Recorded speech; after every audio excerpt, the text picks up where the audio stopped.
Welcome everyone to a great webinar we're bringing to you today from Virtual Internship, the British Council, and CRCC Asia. This is part of your Generation UK program. We're very excited.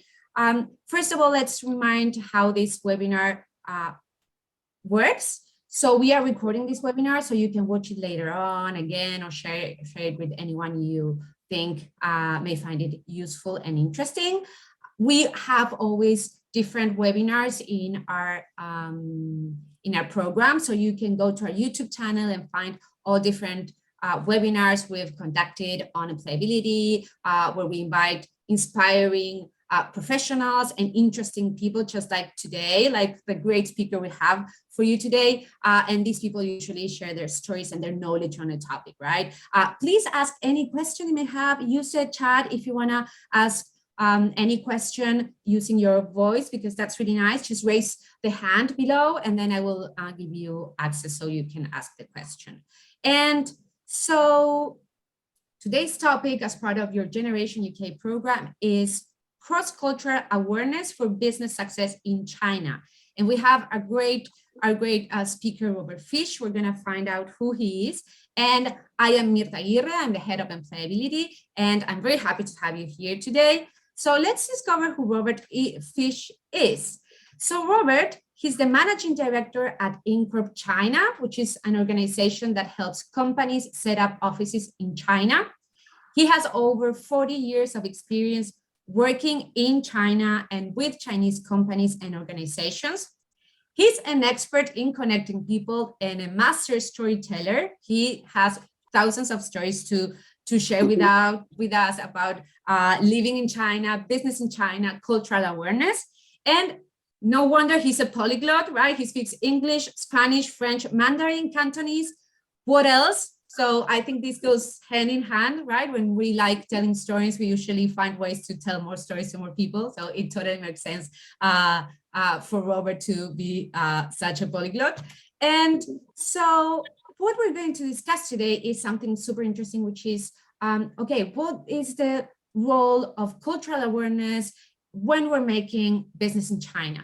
And so before we go into meeting Robert and finding out more about his path, what he does, how he supports business in China, and what he can tell us about business in China, I'd like to make a short introduction about China in terms of when we think about China and business and economy, where do we stand, right? Because China is a huge country, and I think there are some interesting things to have in mind when we think about China and its culture and business, right? So one thing we need to know about China, it's like it is the second largest in the world. Its economy is the second largest in the world and continues to develop according to International Monetary Fund. So it's a ever-growing economy. It has a huge population of 1.5 billion. And it has a growing consumer base, which attracts multinationals and an increasing level of expansion from international companies who want to establish in China, right? So there's a lot of interest for foreign companies to go to China. The World Bank predicts a faster growth rate for China over the US. Well, we know right now the US is struggling a little bit. So right now China is growing even faster and bigger than the US. And China's exports reached a record high in 2021, which made it the world's largest exporting nation outside the European Union bloc. Raw minerals processing includes metals, fuel, coal, fertilizers, what are the heart of China's industrial base.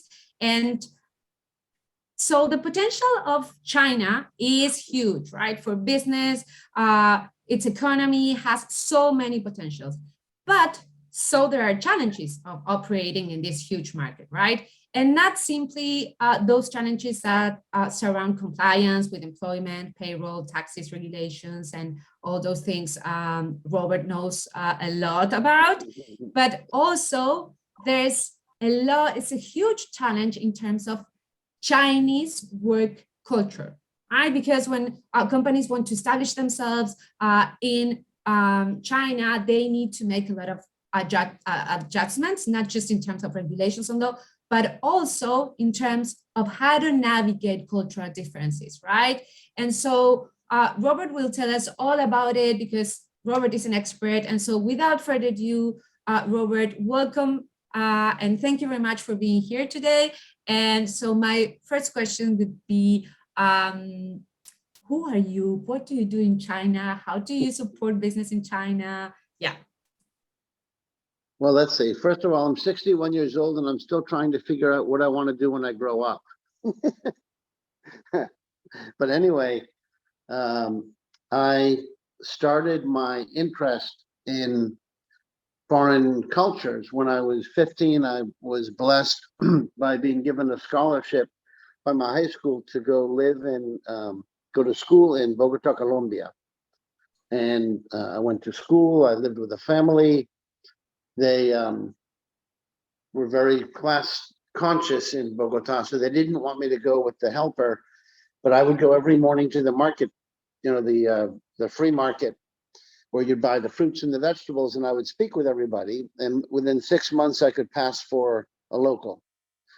And you know how you have these events that change your life? Well, that was the one that changed my life. I then went on to the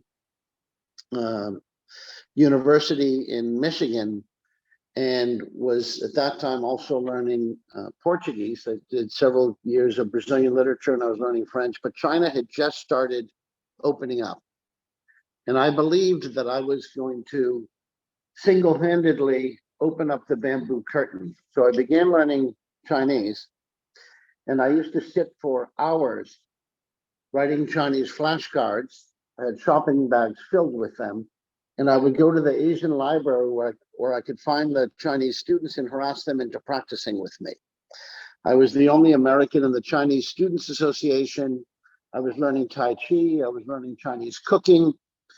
And the Chinese friends were convinced that I must have been Chinese in a previous life. And for young people, I encourage you to follow your passion and your dreams. At that time, I wanted to go to China. I had to have 100 job interviews because China really hadn't opened up yet. But I was very persistent. I couldn't get to China right away, so I was teaching English in Boston to Southeast Asian refugees that included many ethnic Chinese. And eventually I had a chance to go work in China in Project Hope. And when I first arrived, I'll be telling you a little bit about the history, because knowing history in China is very important to know how they're having the worldview of things. When I first arrived in China 40 years ago, you needed ration coupons for your food. And it was such a poor country that nobody had a telephone. Nobody had a computer. Nobody really even had a fixed line telephone. So that would have an effect on how things are done. So in those days, which is a far cry from today, you had no choice but getting face to face with people. And there was a certain protocol in getting together with people about what was considered polite, what was considered respectful. And these concepts are still very much embedded in the society, because China is a 5,000-year-old culture. And relatively speaking, communism is just a blip. It's not even a dynasty. Dynasties are thousands of years, hundreds of years.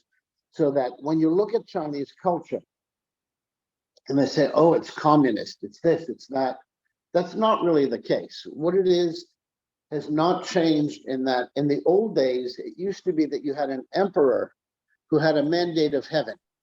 And people believed that if the emperor was successful in doing a good job and keeping peace in what they would call the central kingdom or the middle kingdom, then that was all good. The Zhongguo, actually, Zhong means middle and Guo means kingdom. So Chinese still have a view that they are the middle kingdom, they are the center of the universe. And when I started meeting Chinese high government officials in the day that China was dirt poor, had just come through surviving starvation, really, and a lot of suffering, their attitude was, well, that's okay. It's just temporary before we regain our rightful place as the central kingdom. And in terms of culture, we talk about 客气 means politeness, and 礼貌 and etiquette, and 给面子 to give face. When you would go to a Chinese person's home, and imagine going into a village where the people were earning $20 a month,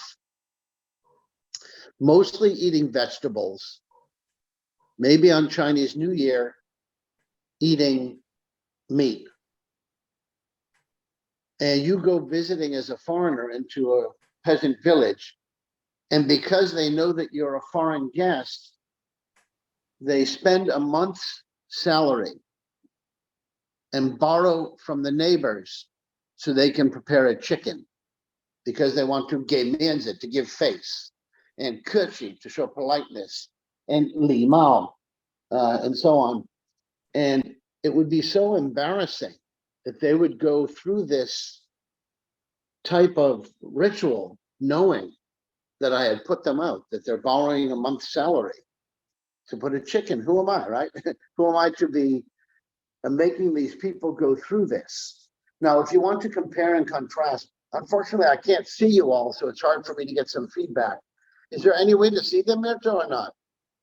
No, not to see them, but they can Okay. speak and Anyway. share if they want. Yeah. Okay, but anyway, compare and contrast. I had Chinese officials coming to America, and my whole life I've been a bridge between the two countries.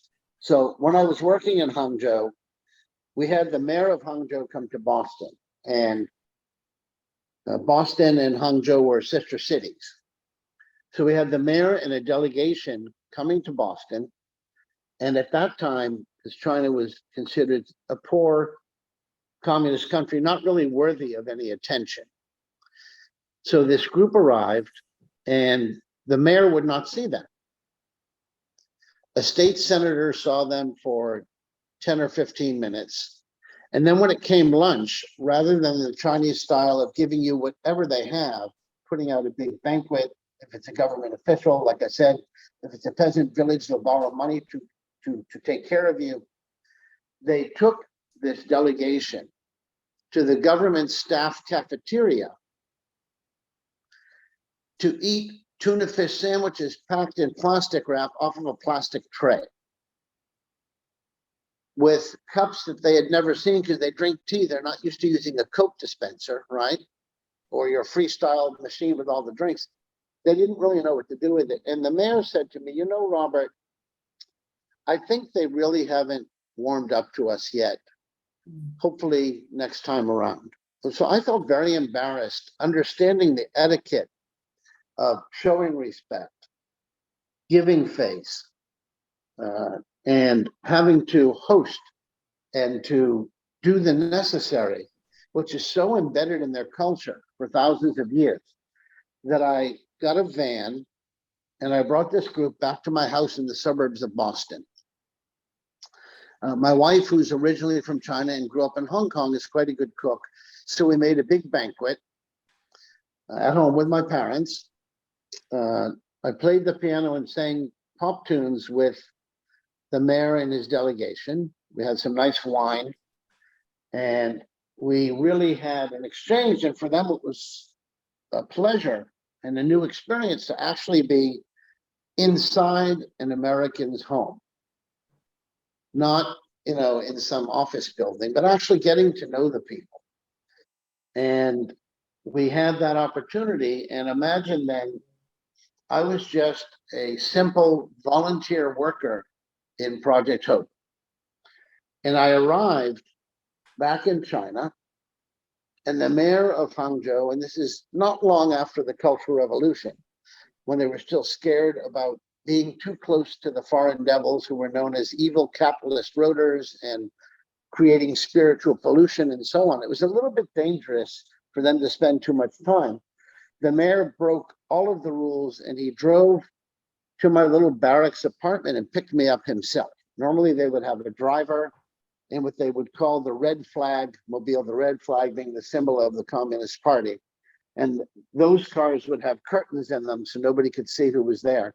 But he came himself and picked me up, which was kind of unheard of. And he brought me home to drink tea, not only with himself, but with his neighbors, which again was really not happening in those days. And they then brought me back as a young kid, volunteer, maybe around your guys' age. I was 23 years old. They brought me to the state guest house where the dignitaries and heads of state go to give me a 15-course banquet where they carved the watermelon to look like a peacock and so on. They carved the pear to look like a panda bear and so on, and had gone through the ritual of Jedi, which means to host, and Gaoidian Renting work, which means to create some human touch. Gaohao Guanxi, which means to create some relationship. And they're very, very big on respect. So the fact that I had gone out of my way in America when the government officials in America did nothing for them, never mind the protocol of respect and building a relationship and getting to know one another, they had done nothing. So by right, they really should have just been insulted and said, well, this is not really working too well. I brought them back to my home. I did all of those things. And when I arrived back in China, they went way overboard because I had shown them respect in my country. And it permeates the Chinese culture up until today. I have had American CEOs. Robert, I have one question. So you went to volunteer in China. How did you come up to create your business? When at what moment you said, oh, I wanna help people, companies register in China so they can do business in China? How did you come up with that idea? What challenges did you face, if any? How was that for you to coming up with this? Well, do you want me to go chronologically to tell how I got there or not? No, just like the main idea and what you and how you're supported companies nowadays. I'll do the quicker version.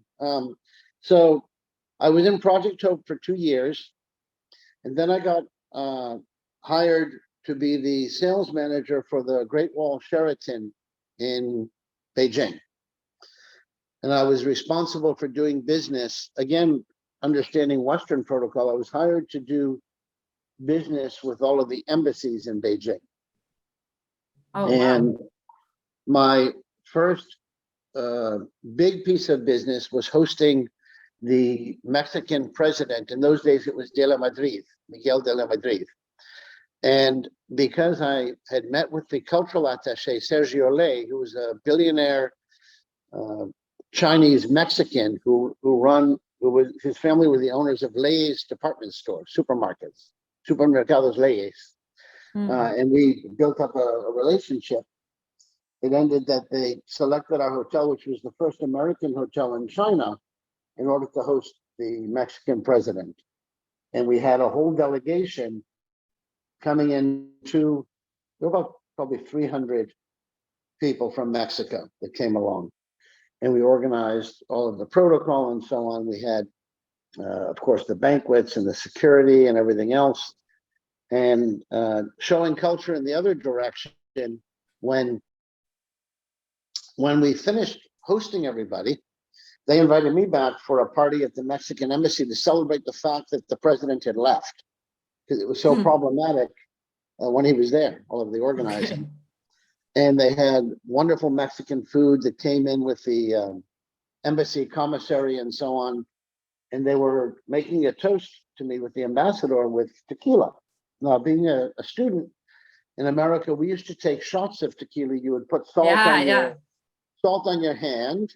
You would lick your hand. Some lemon and salt. Right. You would throw it down and suck the lemon. And my friend Sergio, he said, Roberto, por favor, ¿qué estás haciendo? What are you doing? You're embarrassing me. You're a great guy. You speak good Spanish. You know China, but please don't be licking your hand. You're embarrassing me. So he taught me that you needed to put the salt on the fleshy part of your hand. You hit your finger, and that's how you do it. Yeah. So I was at the hotel for several years doing cross-cultural things between Chinese and the outside world. And then one of the guests that was in our hotel needed a sales director down south in Shenzhen for doing logistics. And all of my experiences I felt would be very appropriate. So I ended up moving to Shenzhen, which is now a city of 13 million people, back when it was just a fishing village of 100,000 people. And when I first arrived, again, it was very backward, mostly dirt roads, very little business going on. And the American oil field companies had come to begin prospecting for oil. And, you know, the common thread for me was that whatever work I was doing in China and whatever work you may be doing, the people that I'm talking to that I can't see, so it's hard for me to address you properly, but whatever work you're doing in China, and I'm very open to your reaching out to me at another time, having the cultural awareness of how to get things done will make you much more successful.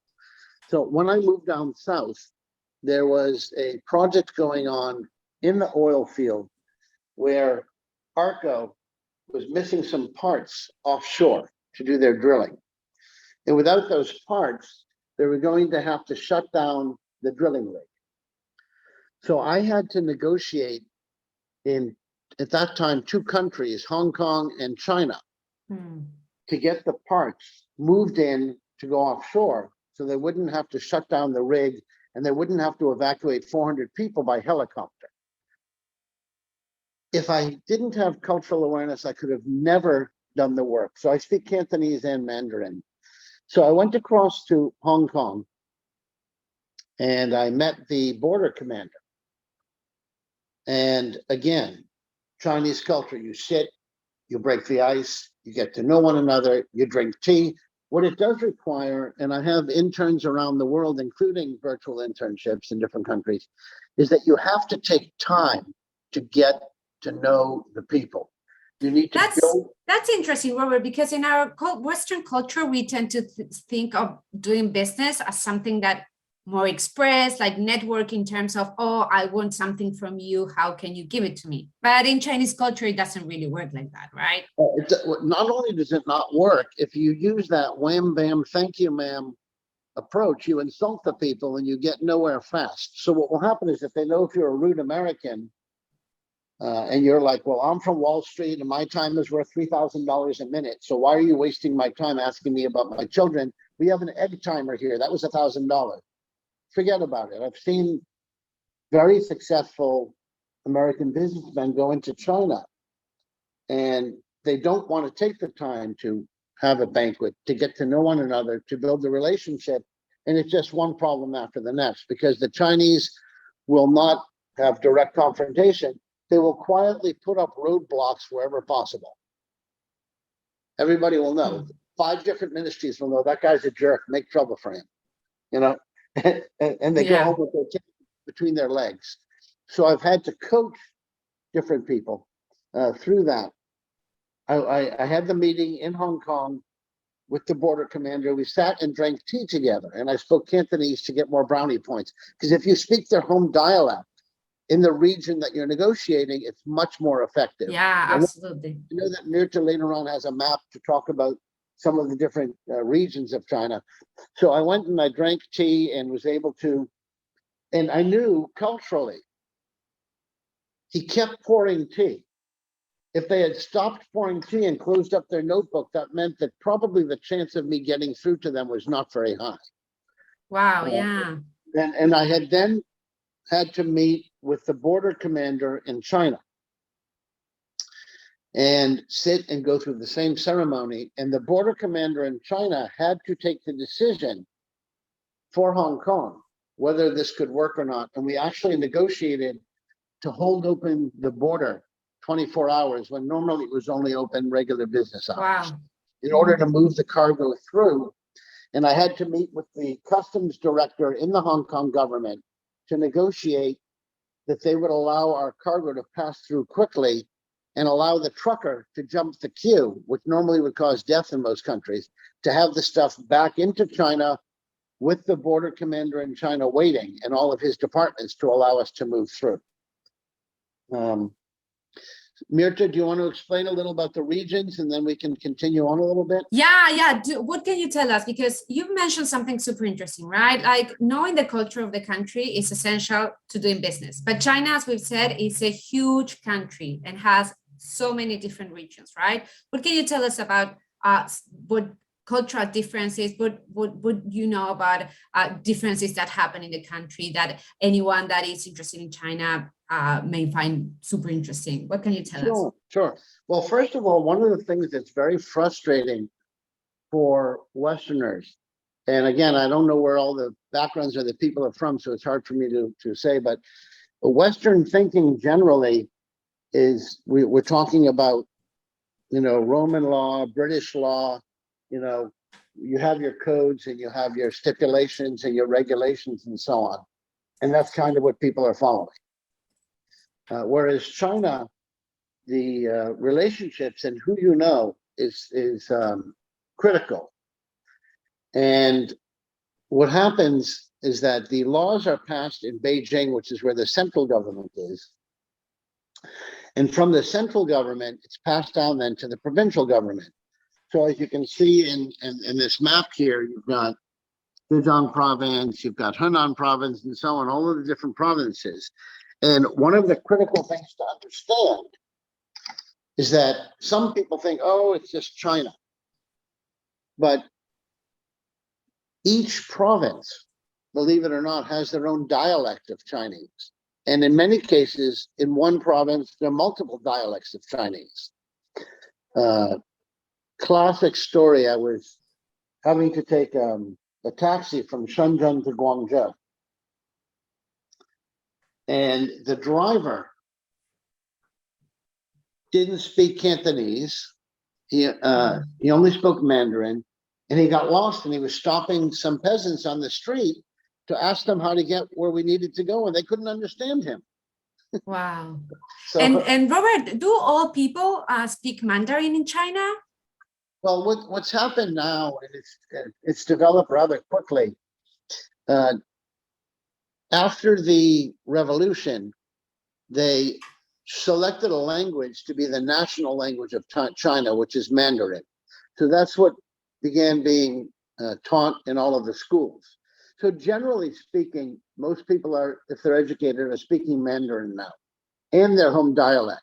But if you want to build quick relations of mutual respect, when I travel to the other regions of China, I always make sure that I can speak at least half a dozen phrases of the home dialect. And then you become kind of a member of the tribe. So that can really help a lot. So like I said, Beijing passes the laws. It then goes down to the provincial level. So that would be, for example, in the case of Shandong, Guangdong province. And Guangdong province capital is Guangzhou. Guangzhou would interpret the rules differently. And then from Guangzhou down to the region, Shenzhen is also different. Downtown to where Shenzhen has different areas, that would be different. So that would be like saying how they're doing it in London is different than Manchester, different than Leeds, and different than Liverpool.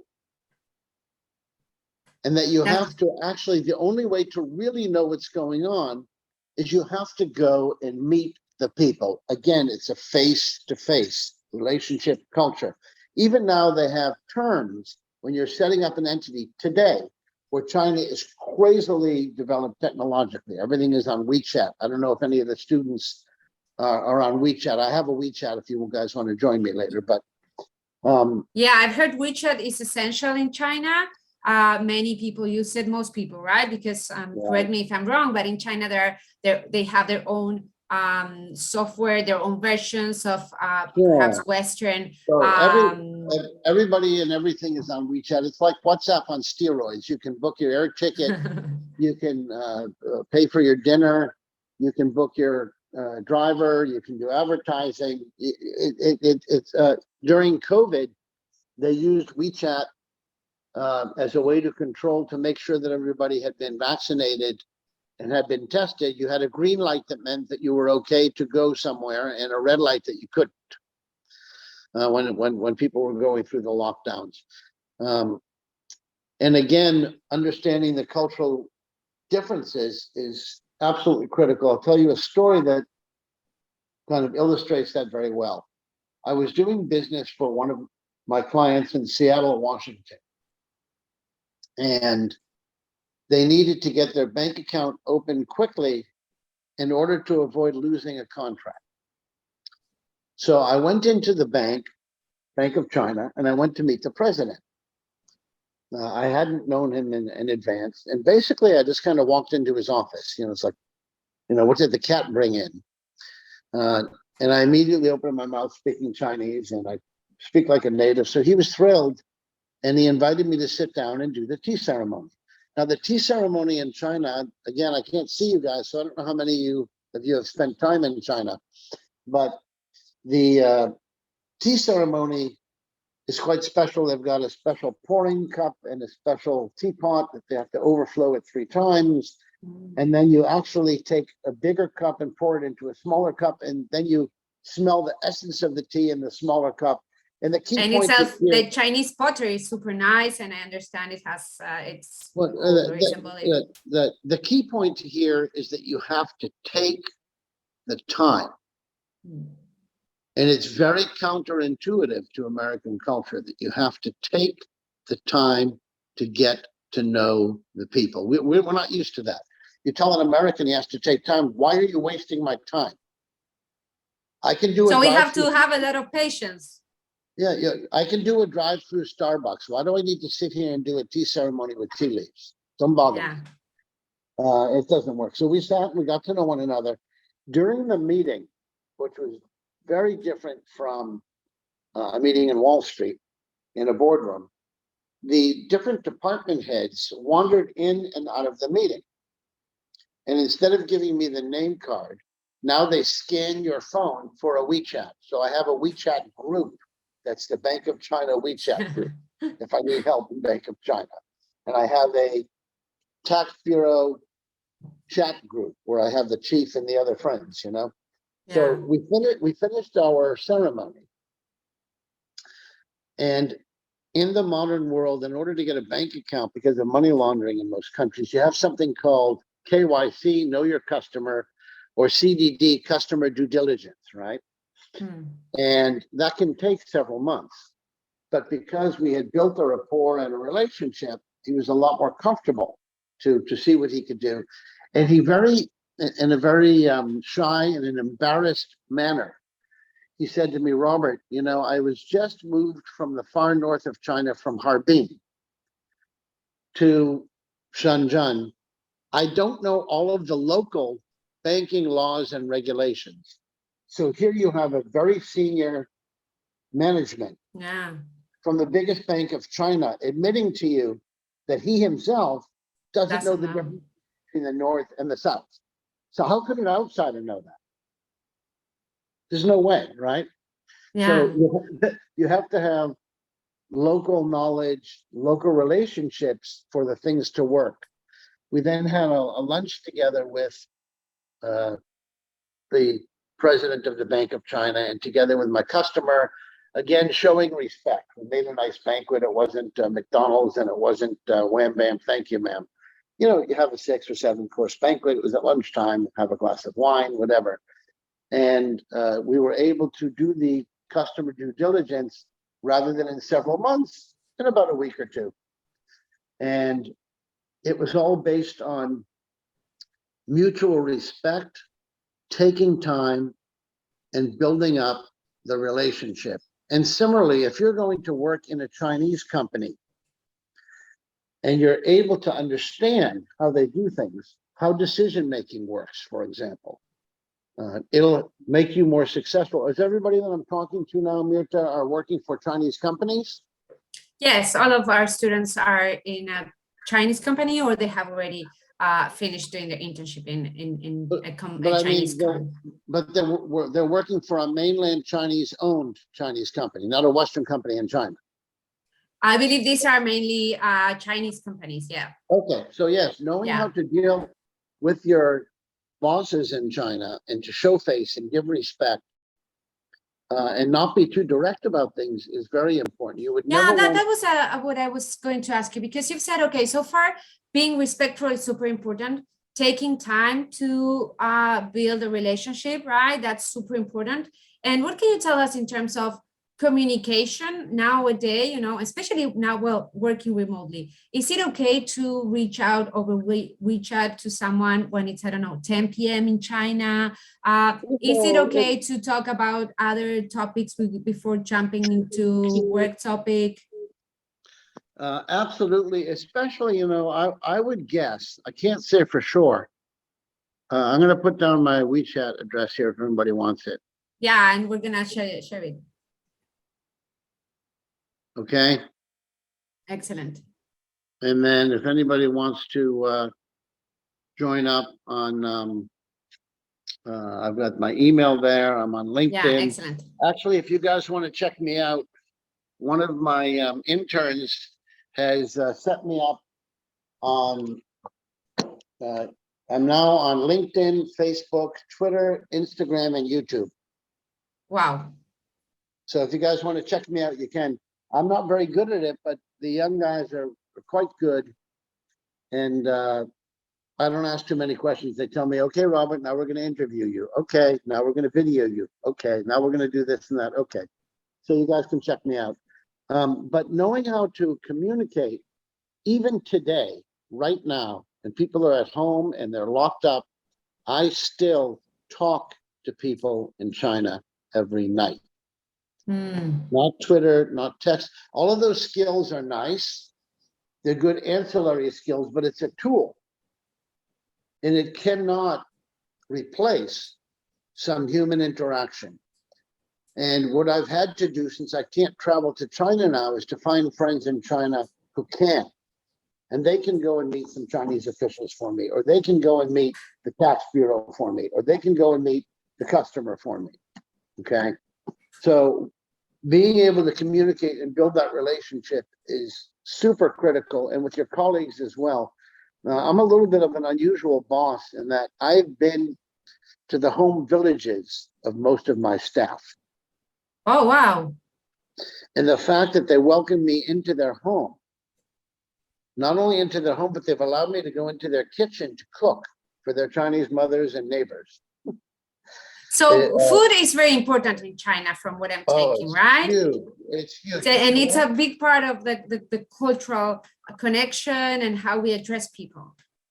You should never say no. You should never say no if someone in China invites you to have food, right? It could be considered some kind of insulting. It's very, very important. Jiang Zemin, who, when I first started working in China, was the mayor of Shanghai, finally became the premier of China. And when I was working in Project Hope, I was invited to a banquet with him because they wanted to say thank you for the contributions of bringing over the American doctors and nurses. And since I was the only Chinese speaker, I sat next to him. And they came with a small silver tray filled with small cups of Maotai, which is like liquid, kind of like rocket fuel. It tastes terrible, but very, very strong alcohol. Yeah. In Latin America, it would be like a guardiente. Oh, okay. Maybe like vodka in the UK. And they would make toasts with you one by one. And it was kind of a running joke that you'd be one foreigner, you'd have a whole table of Chinese. A banquet table can normally fit 12 people. So all of them would drink with you one by one. Wow. And they made the speech of, you know, long live US-China friendship, long live the great Chinese proletariat, and long live the next 5-year plan for China, and so on. And so, Robert, I have one question, like in terms of negotiating, right? Like, what difference have you found in terms of how Western people negotiate a business deal and how do Chinese people do it? What should we have in mind when we are trying to negotiate something with Chinese people? What have you? Well, I think it's really critical that you build those relationships first. And I think that the relationship building in China is quite different from an online shopping cart. You know, compare and contrast. I had to go into the doctor's office for a blood test the other day here in Florida, and there was no receptionist. Oh, okay. It was just a computer terminal. They had glass that was kind of frosted, so you couldn't see inside, and you just were interacting with a computer. So Okay. while Alibaba was one of the fastest growing companies in the world, and Tencent technology is there, what China has very advanced technology. You can't be successful in technology in China without having the human relationships first. I see. So you can be great at JavaScript and coding and LinkedIn and TikTok and Instagram and all of that. But it's not going to work if you don't have relations first. I was helping an American company doing video gaming in China. And they were working with Tencent, who owns WeChat. And it's saying Tencent is like saying Google. Yeah, actually, our next speaker is going to, he worked a lot in Tencent, and he's going to speak about internet Right. and technology in China, which is huge and crazy, right? How It's people unbelievable. use it. But the interesting thing that the US company was partnering with Tencent to be launching some video games in China. And again, we met with the senior techies. That would be, I don't know what the best tech schools are in England, Oxford or Cambridge or so on, King's College. And in America, maybe it's MIT and Cal Polytech. So these were the cream of the crop of Chinese techies. And we had a teppanyaki dinner, and they showed up dressed like black party rappers. Okay. The Chinese guys, they had their hat on backwards, they had chains, they had the shorts halfway down their legs and so on, because they felt that that was modern. It was quite interesting. Okay. But the point was, we were doing tech deals and techie things, but we were actually meeting with the guys as well to make sure that the relations were good to push through the things that we needed to push through on the tech side. Yeah, and so Robert, I was thinking, have you had experiences with some of your own clients where their businesses failed precisely because they failed to consider cultural differences, because they were not smart enough to understand how they should do business, taking into account all these cultural awareness differences? Let's see, what advice would you give a young intern? Sorry, I missed it. It flashed on and out. And who No, is it says now, what advice could you give a young intern working with a Chinese company for the first time? I think it's important to know who you're dealing with, and not only to text, actually talk to the people. And a suggestion for another talk would be, if I could see the students, that really helps a lot.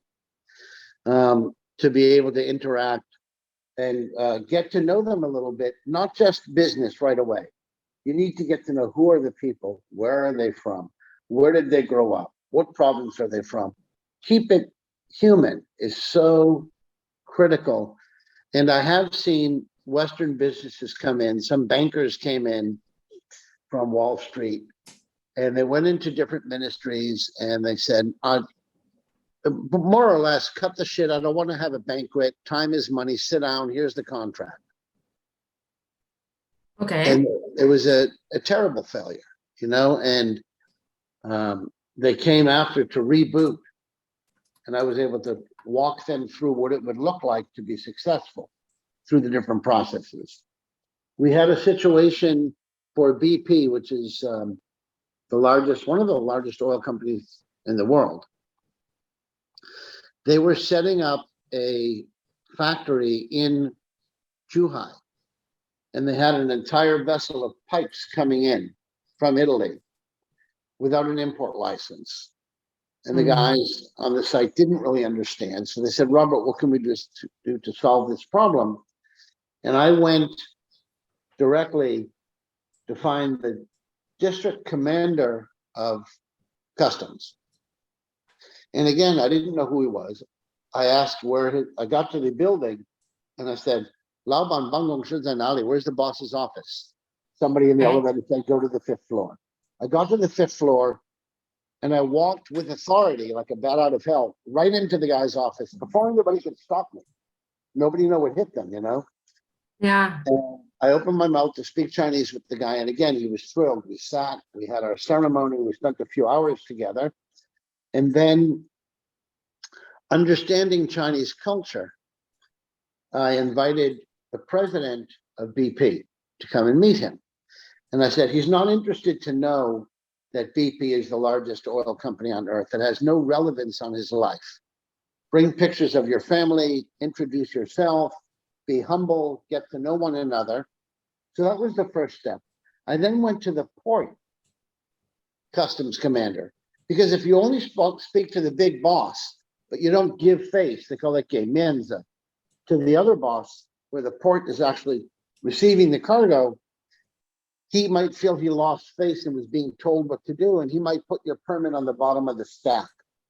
Because reputation is super important, right? You're talking about give face, which is there's a whole concept, you said it in Chinese, which is super important, and reputation as well, of course. It goes together, right? Absolutely. So I then went to the port chief and I brought along the president as well.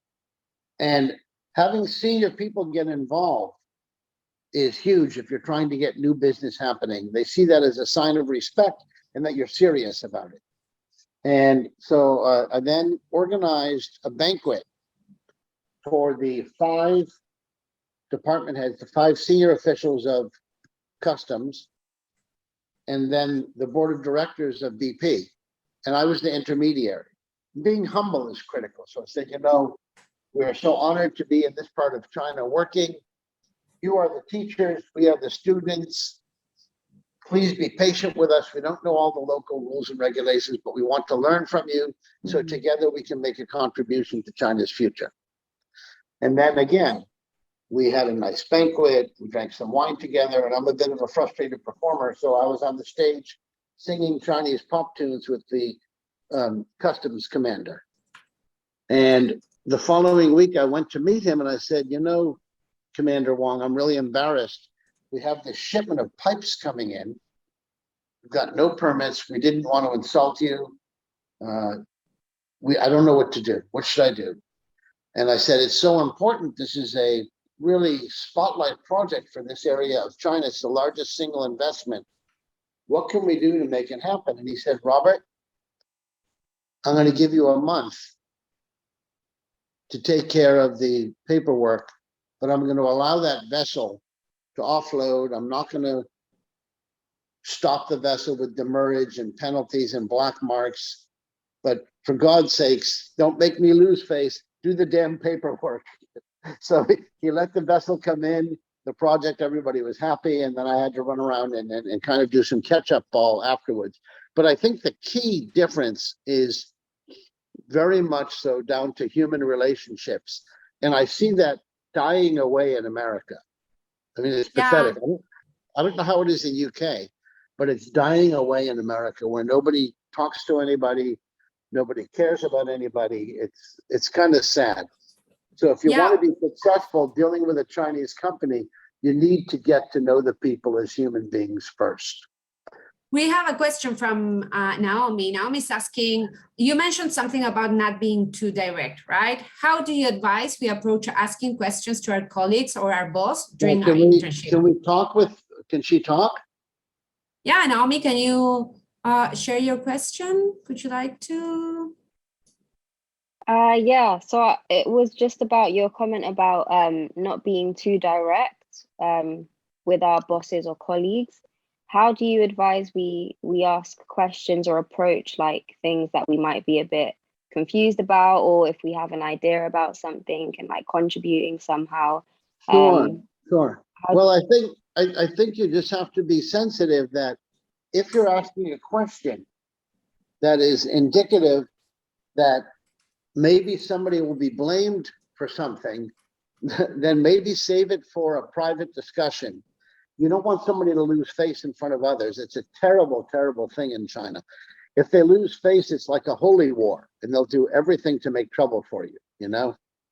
So be sensitive about what the topic is, and even if the boss has made a mistake, you can never publicly criticize. It just doesn't work at all.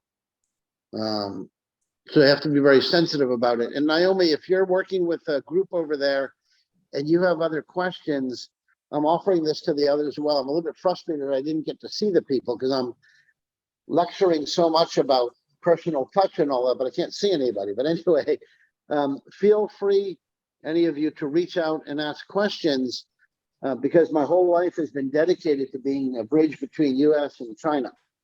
And I'm very happy to help. Now the US-China relationship is very strained. It's quite sad to kind of see what's going on. Mirta, are you there?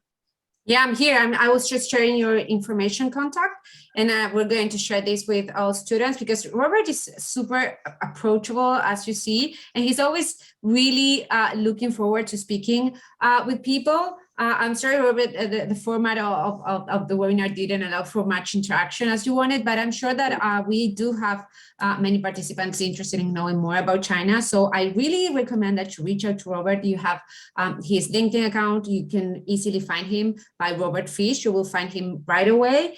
And he has so many things to share about China, about work culture in China, so many, much more stories that we can cover in just one webinar. But definitely, if you're interested in China, Robert is a master in anything related to culture awareness. One quick piece of advice for those of you, and again, it's hard for me to know each of your individual situations, but if you're doing work for a Chinese company, it would be really good, because you're all students, right?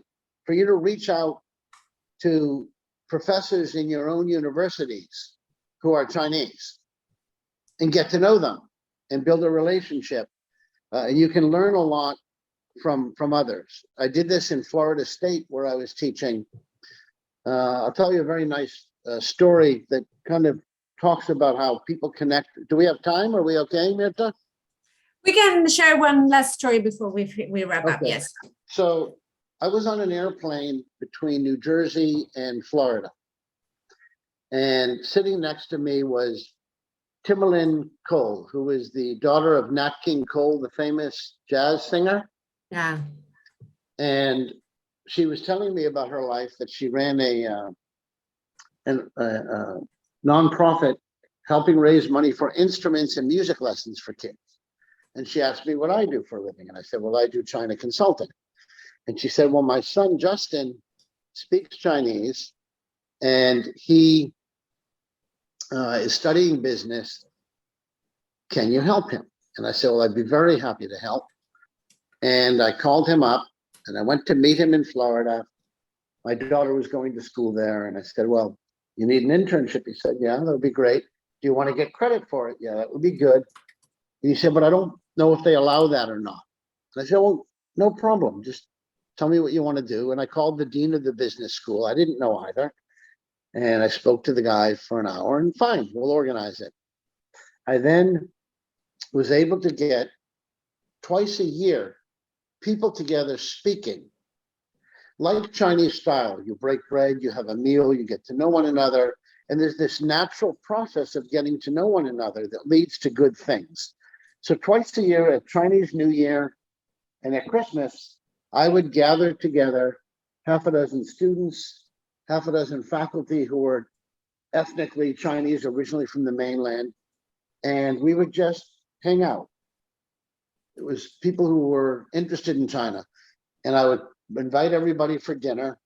And at that meeting, we had a marketing woman who was from Hong Kong. She had to go back to Hong Kong because her father was dying of cancer. So she took a year as a visiting professor at the Baptist University in Hong Kong. And we went out for dim sum and we spent several hours. In Hong Kong, they have tables where 7 or 8 people can sit for dim sum, but it's very different from Western culture. Anybody, a stranger, can sit down at your table and join you. And we started with just 2 of us. Because I was speaking Cantonese, we ended up with a table of 8. They were all curious about the foreign double speaking Cantonese. And one thing led to another, and she introduced me to one of her students who had graduated and was working in China. And that student then went on to law school in Hawaii and now is working as one of the main lawyers for the US-China Business Council. Wow. And the ex-ambassador to China was visiting Miami a couple of months ago, so he invited me to go and sit and have dinner with him. So Amazing. just by reaching out to one another, things happen. And then he then introduced me to the Cambridge University professor who did a podcast about me, right? Yeah, we And- are sharing the podcast also. So here we have your information contact. And I also shared the link in the invitation to all our students. So they all have your LinkedIn, the link to the interview you did also for a UK university, where you share more about cultural awareness in business in China. So I would, yeah. I will only consider myself successful. I tell this in all my speeches. I will only consider myself successful, as the Chinese would, if people are willing to reach out and continue a dialogue. Because what I've done with my life is to be a bridge between the two countries. And I am still doing that now, even with all of the struggles that are going on.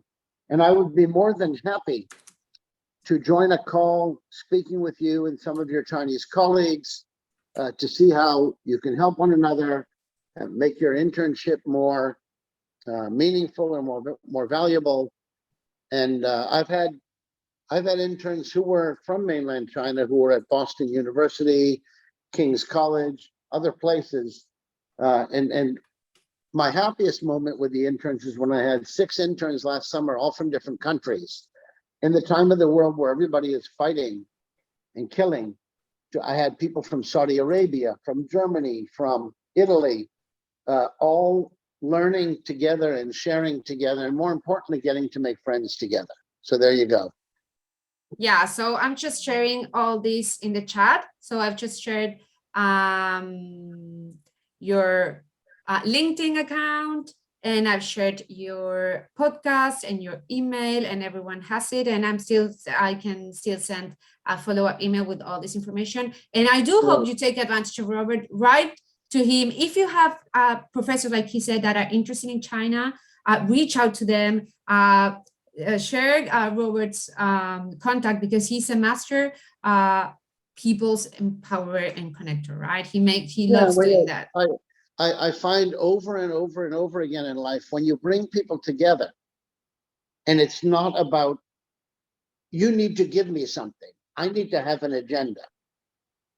When you're just bringing people together, things are naturally happening. I've met clients on the back of a boat, on an elevator, at the supermarket. I'll go and give a speech to 300 people about China, and it won't be the people in the audience. It'll be the guy who parked his car next to me in the car park, So being able to reach out, and I am telling my kids the same thing. Be willing to reach out to others in a human way, and it will lead to good things. And it happens over and over and over again. Absolutely. Well, we have Daniel saying thank you. And thanks, Robert, very, very much for all your time and for having shared so many interesting stories. I do. Thanks, William. Hope you enjoyed everything that Robert shared. And please do reach out to him. Marcos says, really interesting. Thank you, Marcos. Thank you, Daniel. And do connect with Robert, because he's always open and really interesting. And he could give you really interesting pieces of advice, I'm sure. Thank you so much, Mali. Thank you, everyone. Thank you, Robert. Thank you so much for being here. And no problem. I'm looking forward to the people reaching out so we can do the Chinese style. You need to spend some time to get to know one another. And I didn't get a chance to do that with anybody today. So feel free to reach out. Definitely. Absolutely. So thank you very much. Everyone, reach out to Robert, add him, send him a message. He will be happy to meet and discuss. And it's a useful opportunity. It's a really interesting opportunity to have. So thank you, Christina. Thank you, Savannah. Thank you, Azaria. Thank you, and have everyone a wonderful day and rest of your day.